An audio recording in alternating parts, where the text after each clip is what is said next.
Alright, good morning YouTube. In today's video, we're going to be taking Jeff Nippard's Muscle IQ quiz. This is a video that I wanted to make as soon as it came out because I heard it was a pretty good mix of easy, medium, and hard questions. And it's just going to demonstrate to you that I am probably not the most knowledgeable person, but we'll see what I get. This is the first time I've taken it. I don't know what the answers are, and we'll see where the weaknesses are in my knowledge so that way I know what I need to work on and improve upon so that way I can give you better content, better information, and be more helpful, and maybe even look at some of these questions from a different point of view. Who knows? This is my first time taking the quiz, and also this is the first time that I've cut my own hair. I know it doesn't look that good. This was not the job of great clips. This was not a hit job from some fake merc out there in the universe trying to make people look bad. This was my own doing. So if you would like your a free workout program, leave your most leave your hardest roast in the comments, and the best comment will get a free workout program. So let's get started into the actual quiz. So let's start. All right, level 1, easy. We'll see about that. I don't know why I get nervous. What's the most important factor? Calorie deficit. Okay. But obviously, like, this is like the easiest answer. Anyone who tells you otherwise is bullshitting you. This is kind of like the early 2000s bro era, like in a combination with the meal timing. And then carb intake is more recent with like all those Karens of the world who think they know something about fitness. Do you need to train to muscular failure to stimulate hypertrophy? No, you don't. But the thing is, like, it's very efficient if you do. So part of the reason why, like, studies have shown that, all things being equal, higher doses of volume do equate to better muscle growth. But that usually means that within the study, the people are training further away from failure there, and when volume is equated across different groups, but then in a specific group where they're trying to measure the effect of volume, they are given a higher dose. They're still not training close to failure, but the thing is, because they're getting a higher dose of volume, they grow better muscle. So no, it's not necessary, but it is helpful. Is it possible to build muscle and lose fat at the same time? Yes. Scientifically, there is backing for this, and just for my hope, just for my internal need, this needs to be true, because, and also because I've done it myself. Like, I will make a video talking about the many transformations I've made in my life, because I am a victim of my own. I mean, we're all victims of our own, like, choices, consequences, and our own decisions, right? But certain decisions that I've made have definitely made me the kind of person who is been yo-yoing up and down in weight. I've been losing the same 20-50 pounds for the past couple of years, but now that I'm taking a much slower approach, I have lost 20 pounds since I started this channel, thanks to the help of fast lifts. And due to some circumstances in my current into my life right now, I've kind of put the diet on the back burner, but still been training, but just not really putting as much effort and intention into the diet, just because other things have to take my focus, and sometimes I just need to eat or whatever. And also, I am a recovering binge eater. But regardless, there is a lot of information and data out there that shows that not only is this possible, it's to be expected. Now, if you are like already 10% body fat, the effectiveness of trying to build muscle and lose fat at the same time will not work out well for you. In the same way that if you, let's say you're like upwards 35%, it's better to just cut, get that weight off, and then build muscle from a better position. Okay. Who would have the hardest time achieving body recomposition? A lean advanced trainee. So this is exactly what I just was talking you through. A new trainee should be expected. Someone who is overweight and obese and is untrained is to be expected, because your body will be pulling the need of extra calories from fat storage, because that is what fat storage is. It's energy. What is calorie? A unit of energy. And then someone using anabolic steroids, they will not have any issues with that whatsoever. Look at the guys who are competing. Which of the following supplements has the most specific scientific support for muscle and strength gain? Creatine monohydrate. The creatine that I'm currently taking is from Massive Iron Subs by Steve Shaw. Simple, black label. Doesn't really, like, he has a friend who I think is like some type of doctor, engineer of supplements, or something of that nature. Sorry that I don't know for sure, but Usually I do just get like very basic supplements from like people that I actually like to follow. One of my pre-workouts that I've used the actual whole container of was from Omar Isaf. So I try to support people who I think put out good content rather than just like, you know, faceless entities and marketing businesses, right? But creatine monohydrate is the one that has the most backing. BCAAs, there's no support for it. Creatine HCl or I think that's an I. This is probably like thrown into the tricky, but the thing is, I think creatine HCI is kind of like a like some type of compound. I don't know for sure. When I'm talking about this part in particular, I'm speaking as an uneducated motherfucker. Beta alanine, I think it had some like positive outcomes in rats, and that's why like when like if something shows a good result in rats, marketers will be very quick to put it into a package and say studies show. So be very careful. But creatine monohydrate is the one that has it. What is the most practically efficient rep range for building muscle? 6 to 15. 1 to 6 usually is more for strength development. 15 to 20 is just a bit high up there. You're not really getting much tension, and 20 to 30 just makes it even worse.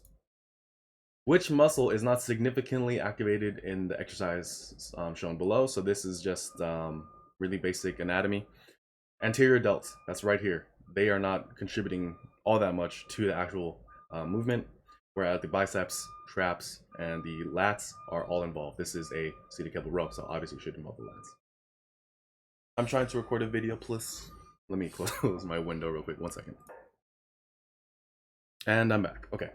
So which of the following describes the important eccentric phase of the bicep curl? So eccentric, that means when the muscle is lengthening. So the muscle lengthens when you extend or lower the weight back down in a bicep curl.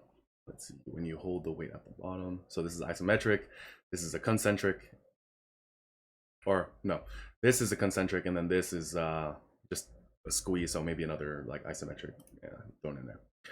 Which of the following contributes the most to muscle growth? Mechanical tension. You can, like, it's definitely not muscle confusion where you need to do like something new every single month. If that was the case, novices would be the biggest motherfuckers in the gym because they do something new every time they walk into the gym.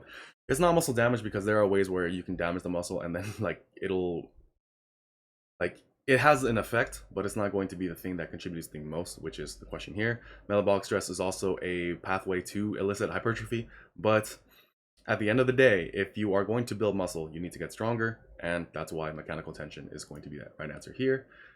RPE stands for rating of perceived exertion. So there we go.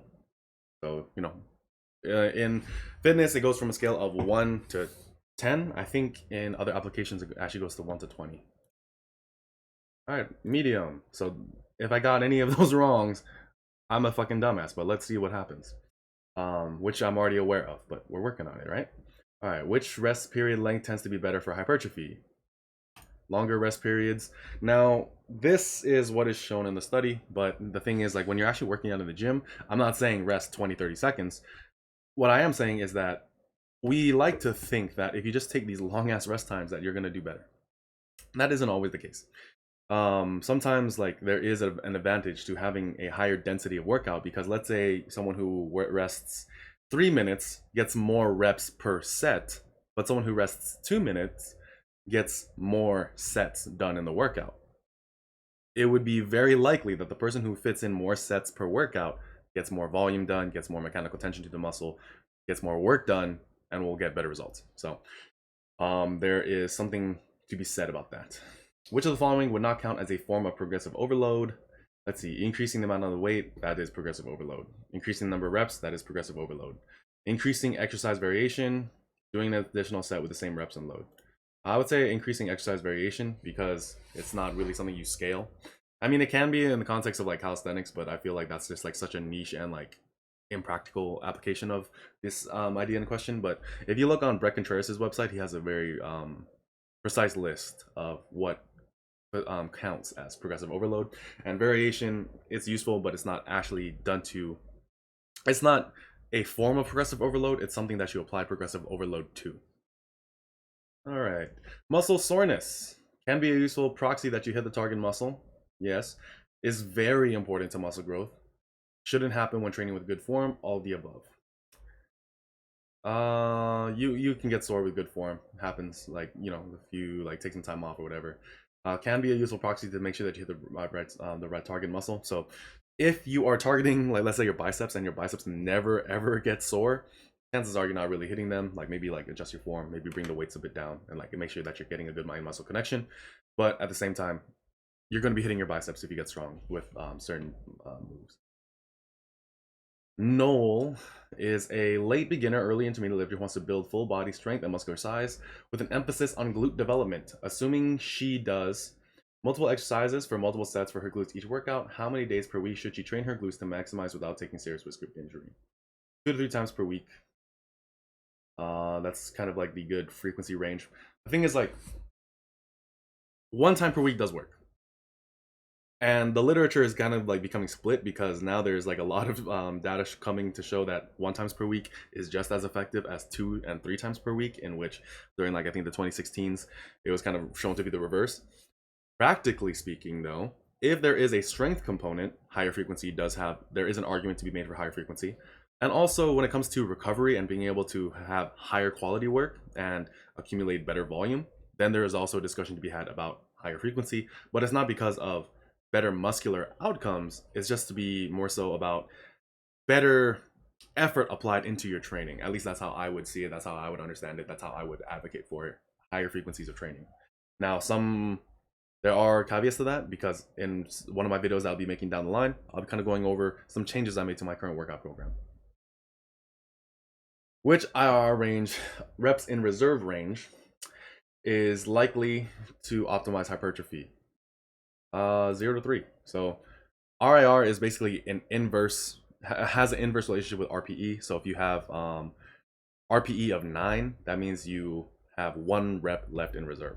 If you have an RPE of 10, that means you have 0 in reserve. So it's just kind of like that remainder is RIR, whatever. And they're useful. They're good for strength. Good for size too, but they're not really like all that important. Like, you shouldn't program for is that okay?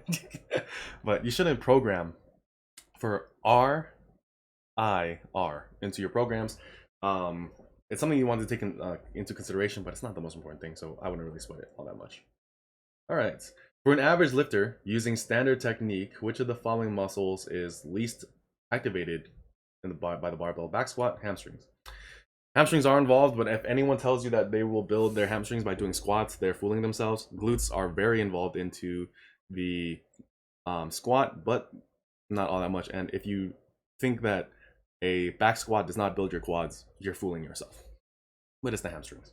It's just some basic anatomy. Like, I know that the hamstring is going into a stretch position, and the stretch is really important, but the thing is, it's not really handling all that much load. Like, oh god, I'm gonna use a buzzword, biomechanically speaking, and I'm also going to try to bank on some credibility, because as a kinesiology minor, if that even means anything, it's just not really the case that the hamstrings are doing much when it comes to the barbell back squat. And let me make sure I'm reading this question correctly. Least activated. All right, cool. Because I make that mistake all the time whenever I take a quiz. All right, Billy is an Billy is an intermediate lifter who has been weight training for almost 4 years. He really wants to grow his chest.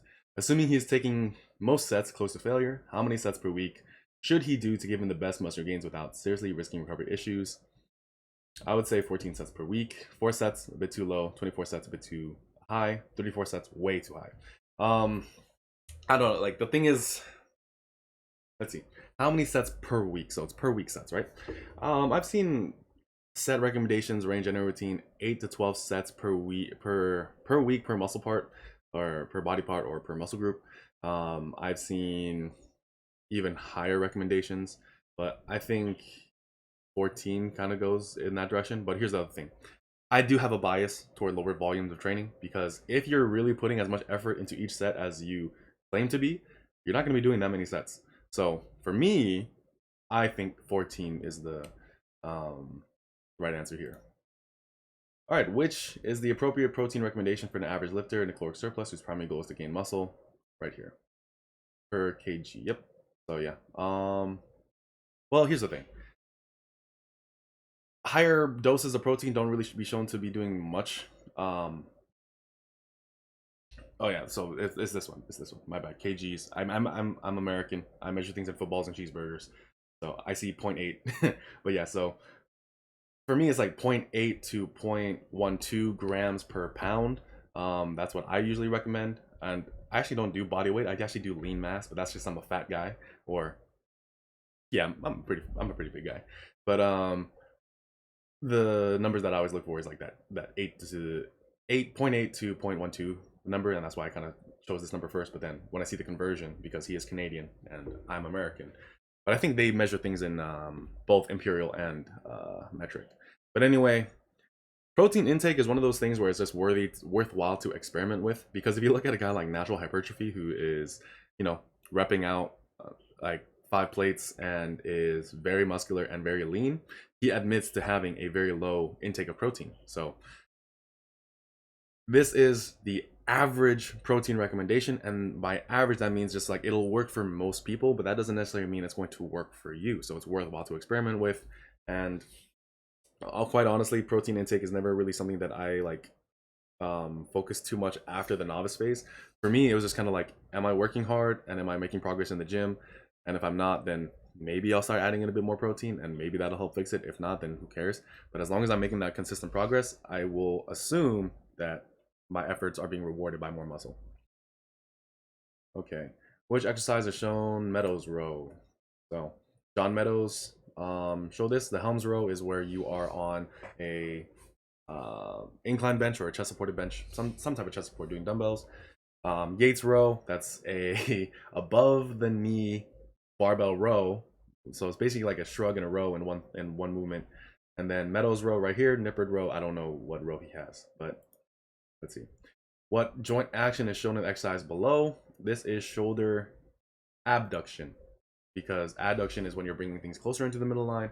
Abduction is where you're going further away from the middle line. So this is right here, his center line. So if I got that mixed up, I fully accept that I done goofed. But anyway, you're almost finished. Let's move on to level 3 hard.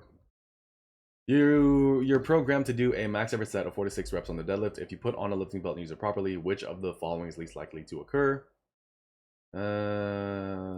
You significantly increase IAP. I don't know what IAP is. Oh, this one.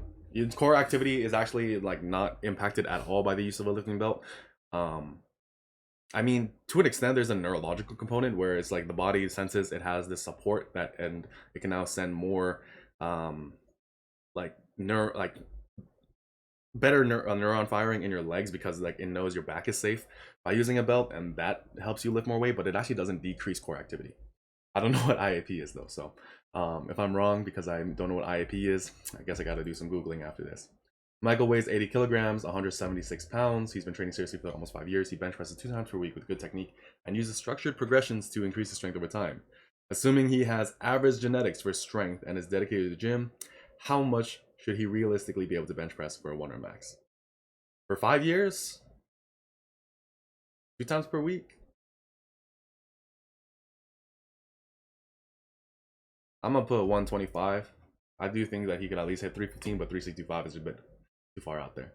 Because let's see, I've been training for about 5 years now. I mean, like, I wasn't really able to train much during like all the lockdowns and whatnot that happened a long time ago. But for the most part, I've been training for about 5 years, and like, yeah, I was able to get through a 315 bench. Obviously, I'm way heavier, so you know, relatively speaking, there's like an argument to be made there. But I think within 5 years, you can definitely like hit like a 3-plate bench, 4-plate squat, 5-plate dead, because that's what I did within 5 years. And I do think that with good training, and I've seen it with other people as well, you know, do very similar feats and get very close around the 3-4 year mark. Internal cueing would be most appropriate for which exercise from a hypertrophy standpoint? So internal cueing, I think external is when, like, let's say you do something in relation to, like, let's say a muscle. So it's just like focus on your bicep, or maybe that's more internal. I forget, like, I need to kind of go back over internal versus external cueing, but I'm like, let's see. internal cueing, I do think internal cueing has more to do with mind muscle connection than it has to do with actual form. So maybe if you were to do external cueing, it might be something like push your knees out, push your hips back. But then internal cueing is probably like feel your bicep. So that's what I would say, like probably there. If you need internal cueing on a treadmill, I feel for you, I pray for you, and yeah. What is the average type composition of the soleus muscle of the calves? If I had to guess, it's probably slow twitch because, you know, calves are incredibly resilient. Now it is talking about the soleus muscle of the calves. I'm not the biggest, I don't have the biggest base of knowledge when it comes to the anatomy, just basic, um, very basic information about it because I don't think it's all that important from a hypertrophy standpoint to know every little thing about the anatomy of the muscle. It does educate good decision making, and it is something that you can have, like, you know, you should reference and look up into when you are, like, let's say, putting forward a theory. However, I don't really think it's not something that you need to, like, you know, stay up all night for and memorize at any given moment to educate how what training program decisions you should make. But generally speaking, the calves are just a very resilient muscle. But like I said, the soleus is one of many muscles in the calves, so maybe it could be one of the fast twitch muscle fibers. But also, wait a minute. I don't think any muscle actually goes this high into as far as like muscle fiber type distribution. So I actually will change my answer and say it's 50 to 70% type 1. Which of the following activity has been shown to acutely reduce muscle protein synthesis? Cold water immersion. I don't really like. I just remember like looking into cold water immersion because like I do take cold showers, and I do remember like, you know, Chris Bumstead is famous for like going into like ice baths. Nick Fair does it after he runs and stuff, and I was kind of curious, so I did a little bit of reading, and I remember cold water immersion being one of them. Stretching between sets, I think it has more to do with like a neurological thing. Same with foam rolling and high sugar meal. I think that might actually help it more than anything, but I don't know. Rachel and ladies, I know there's like 0.8% of you out there. Just kidding. I'm just, oh, my girlfriend's gonna kill me. All right, Rachel is an advanced level lifter who has been training for both strength and size for almost 10 years. On an AMRAP set, how many reps would you expect her to hit with 80% of her daily 1 hour max on the squat? 80%? It's either 4 to 6, but the thing is like, so she here, okay, this is kind of like throwing me off. It's definitely not this, but here's my thing. Some people are more like are better built for like, you know, strength endurance, whereas some people are just have like better top end strength. I'm more an example of top end strength because if you look at what I can rep out versus, or actually no, reverse that. If you can look at what I rep out, you think I'd be a lot stronger than I really am. But then if you look at my top end strength, it's really not that much, especially for my size. But like, you know, I can hit 275 on the bench press for about 10 reps. But then if I go to 315, that shit moves really slowly. So, but 80%, with 80%, like I'm tempted to say 4 to 6, but I also know 7 to 10 is actually like a good uh range also. But I'm gonna go with 4 to 6 because she already hit a top set. But maybe I'm overthinking it. Whatever, who cares? Which component of metabolism refers to activities like bringing in groceries and is a major metabolic adaptation for weight loss? Neat. Non-energy activity thermogenesis.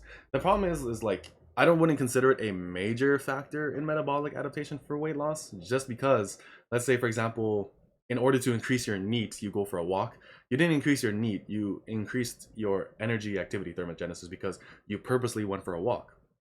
Really, if you were to increase your NEAT, what would you have to do is fidget more, maybe clean your house more, um, like literally non-exercise activities. So if you try to actively increase your NEAT, like generally speaking, that just means you're increasing exercise. Okay. What type of periodization is shown in the table below? Let's see. Chest, shoulders, triceps, 3 sets of 8. Then the next week, 3 sets of 8 to 10. 3 sets of 8 to 10. Yeah, linear.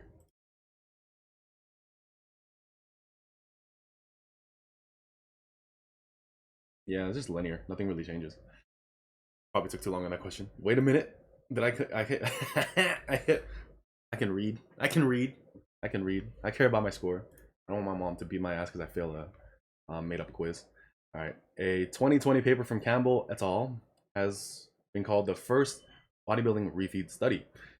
In the study, one group dieted continuously and another group used a 48-hour refeed over a 7-week dieting period. Which of the following was a finding of the refeed group?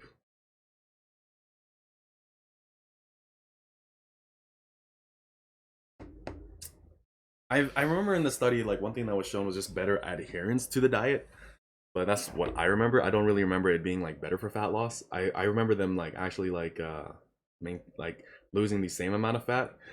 I don't think a dietary protocol such as that would actually like tank testosterone either. Hormones are something that like I said, it's not really.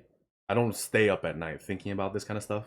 Um, so if I had to make an assumption, it would be better dry lean mass retention because if I'm remembering the study correctly, which is unlikely, fat loss outcomes were not scientifically significant or statistically significant.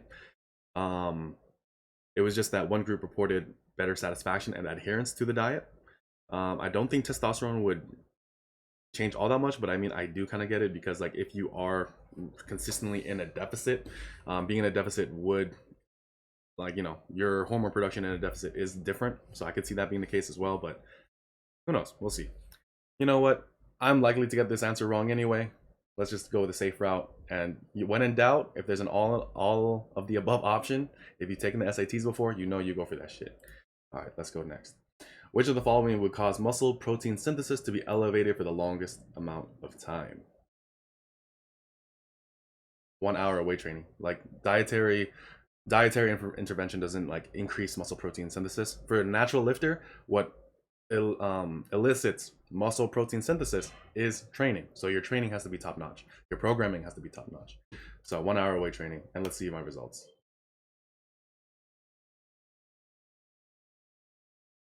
26. All right. That is a 86.67.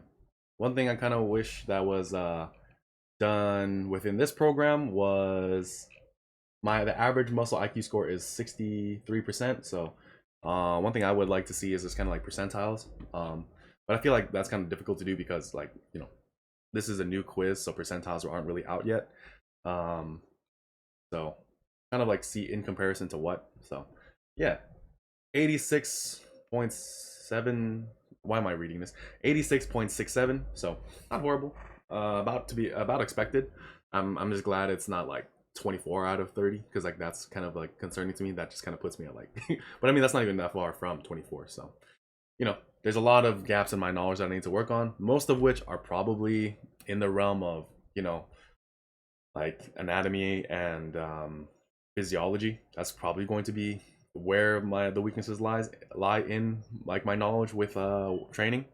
But for me, it's being well versed enough to not be just a total like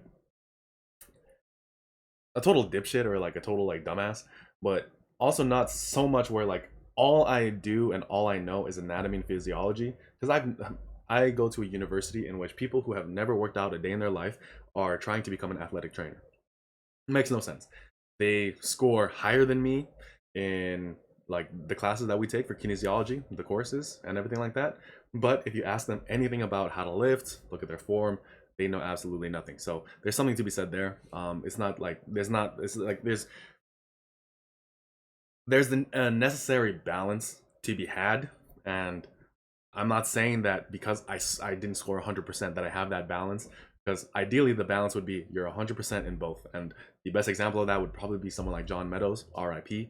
So he was well read in the science. He knew the science in and out. He knew the anatomy and physiology of lifters in and out. But at the same time, he was very loyal to principles that work, and that is the best outcome. And that's what we're trying to reach as individuals and as myself as a coach. That's what I'm trying to do. So other than that, that's it for this video. So this is my muscle IQ score. This is the result of me cutting my own hair And if you would like to work with me for your own strength and physique goals, you can check out my website in the link in the description, where we also have merch. So right now I'm actually repping a different brand. This is Gymshark stuff that my girlfriend bought me, so thank you to her. Gymshark, sponsor me. Let me be your first body positive male lifter. I promise I will curse less, and I will like maybe eat a few less donuts if you give me that sponsorship. But if you don't, screw you.